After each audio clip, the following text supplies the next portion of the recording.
Good morning, everyone. If I cannot do great things, I can do small things in a great way. Martin Luther King Jr. Opportunity is missed by most people because it's dressed in overalls and looks like work. Thomas Edison. A person who never made a mistake never tried anything new. Albert Einstein. Where there's hope, there's life. It fills us with fresh courage and makes us strong again. Anne Frank. Life is like riding a bicycle. To keep your balance, you must keep moving. Albert Einstein.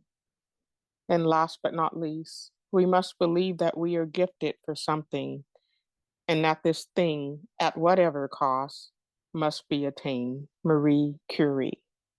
Thank you.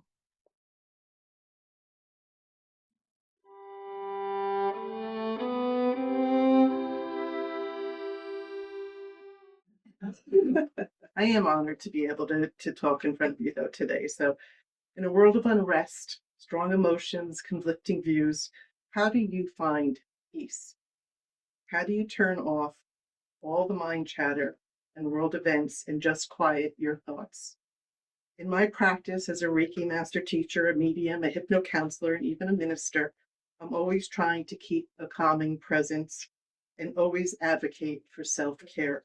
Taking care of oneself is crucial, and it's crucial to the preservation of mankind. How can we be an example to others if we don't honor the divine spark within us? You don't have to be me in order to do that. You don't have to be a minister or any of those things that I mentioned. You just have to be the best version of yourself that you can be. Recognize and honor the divine presence in yourself as well as others. And it's so hard to accomplish that when we have a myriad of thoughts racing through our minds all day long, 24/7. And isn't it funny how often the negative thoughts are the loudest? You need to turn down the volume on those and turn up the volume on the happy thoughts. Turn up the positive thoughts that support our well-being, not the ones that tear us down or that are self-deprecating. Like the song goes, build me up, buttercup, don't break my heart. We build ourselves up, but then inevitably tear ourselves down again. Perhaps it's an unconscious pattern we've adapted to keep our ego in check. It just means we need to work harder at supporting ourselves. Imagine if we all practiced a more mindful state of presence, if we went inward instead of reacting outward, if we connected with each other more energetically, soul to soul, human to human. Because if you strip away everything else, that's all that's really left of us, isn't it? And energy can't be misinterpreted the way that our words often are. Words spoken, as we receive them, our perceptions of their meaning based on our own experiences are what get us in trouble often. We don't always know exactly the intentions or pain behind the words that are spoken. Most of us are walking around wounded or feeling misunderstood, so we filter through our own traumas. Energy is always honest, always a presentation of your most authentic self. You can't tell people who you are. You have to show them.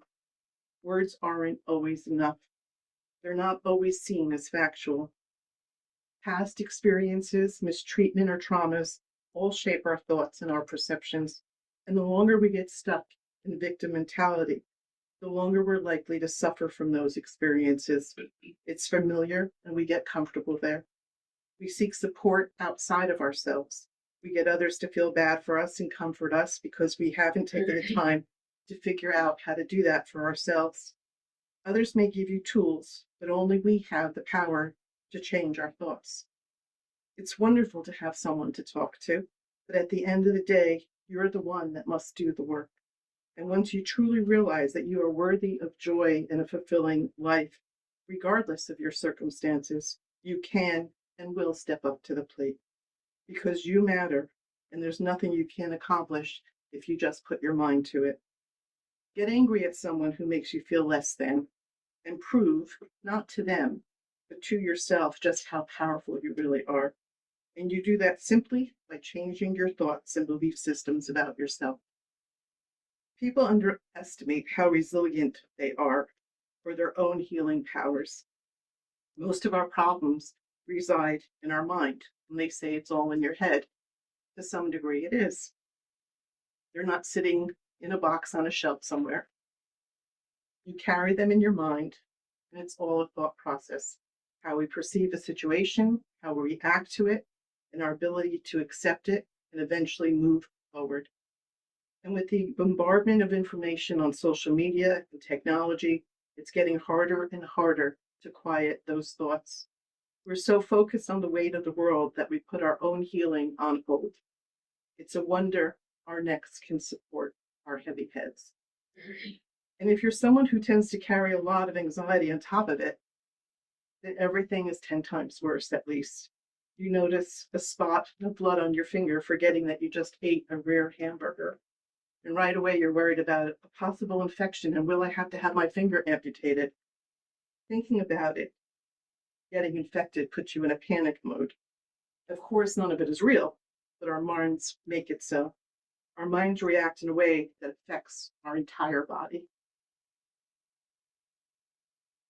Because unfortunately, that's what stress and anxiety do. It does manifest in our bodies. It doesn't just stay neatly contained in your brain. All that means is for those of us who suffer from anxiety and stress, that we need to work harder at silencing the chaos within. For most of us, every day we do our best to find something positive to prove that life is worth living. Think about it just for a moment. Not everything negative in the world affects you. You're not starving or hopeless, hopefully. So that's not an immediate concern for you. You're not in the middle of a war zone fearing for your life. So that's not an immediate concern for you. You're not really in imminent danger at all. So take a breath and relax. Of course, it doesn't mean that you don't feel for other people who are in those tragic situations, and how wonderful it is if you can do something to help those experiencing those tragic situations. But at least for right now, you are safe, and it's okay to be grateful for that. It doesn't mean that you don't feel for others. In fact, it puts you in a better position to be able to help those who need it most. You can be compassionate without carrying the burden.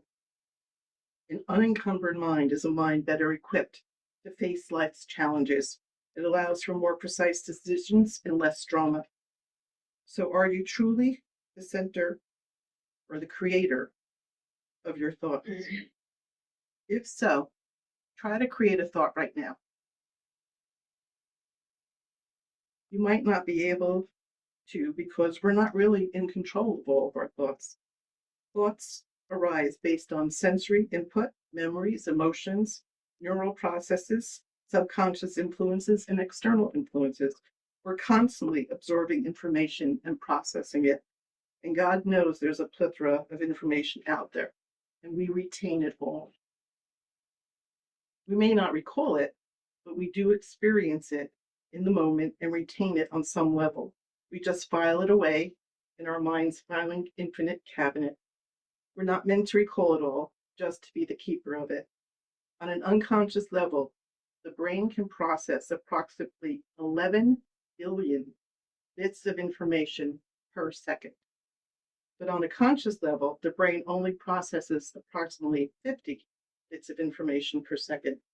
Even more impressive, our sensory systems gather approximately 1 billion bits of information per second. This is why I say, even though we might not recall it, we have experienced it on some level. Therefore, it exists. It's exhausting, really. What an incredible and powerful machine we are. If you've ever defragmented a computer, which is something you would have done with older computers, you know that the process collects data or scattered bits of information, compresses it, removes empty spaces, and organizes it in order to perform more efficiently. It allows us to access important data more quickly. We can never truly be without thought, even though I have no doubt you're paying attention to me now, your mind might still be drifting off in thought, possibly one right after the other. Just for a moment, if you will, close your eyes and allow yourself to focus on any thoughts racing through your mind. Label each thought. For instance, if you see a cat, just say cat in your mind. If you're thinking about dinner in your mind, say dinner. Allow your thoughts to flow. Acknowledge it, label it, and let it go. Take a deep breath, exhale slowly. When we practice mindful breathing, it lets our body know that we're present and we're safe. So, how many thoughts just went through your head just now? Could you even keep up with them? Were any of them even important? Or was it mostly inconsequential chatter? The network in our brain is programmed to fill the silence with self reflection, memory processing, and creative thinking. Silence provides the space for this network to operate, leading to introspection and internal processing. Also, because of the bombardment of information, thanks to technology, our brains have become accustomed to a high level of activity. So silence can feel unfamiliar and unsettling. Our brains always want to fill the void of silence, as in social situations where silence can be very awkward. Even unnecessary chatter or idle chit chat is less awkward than the silence. It could even be a survival technique because silence could be a precursor to danger, the calm before the storm. Or when kids are playing in the other room and suddenly they get suspiciously quiet, that's when mom's ears perk up and she's off to investigate. Silence is a mindful practice and one that's so important for us to clear the clutter and useless data and better process information. It's how we defragment. And if you can master this, you're more likely to make decisions or handle situations in a more efficient manner. Let's see if we can accomplish that, the state of stillness. If you will, again, just for a moment, close your eyes, knowing that you're in a safe space to do so. Take a deep breath, filling your lungs fully, and exhale completely. Again, breathe in and exhale as you allow all the tension to go from around your jaw, your face, your neck, and your shoulders. Relax your entire body. Allow your attention to once again go to your thoughts. On your next breath, repeat this question in your mind and we'll allow a moment for it to resonate. Simply ask, I wonder what my next thought will be.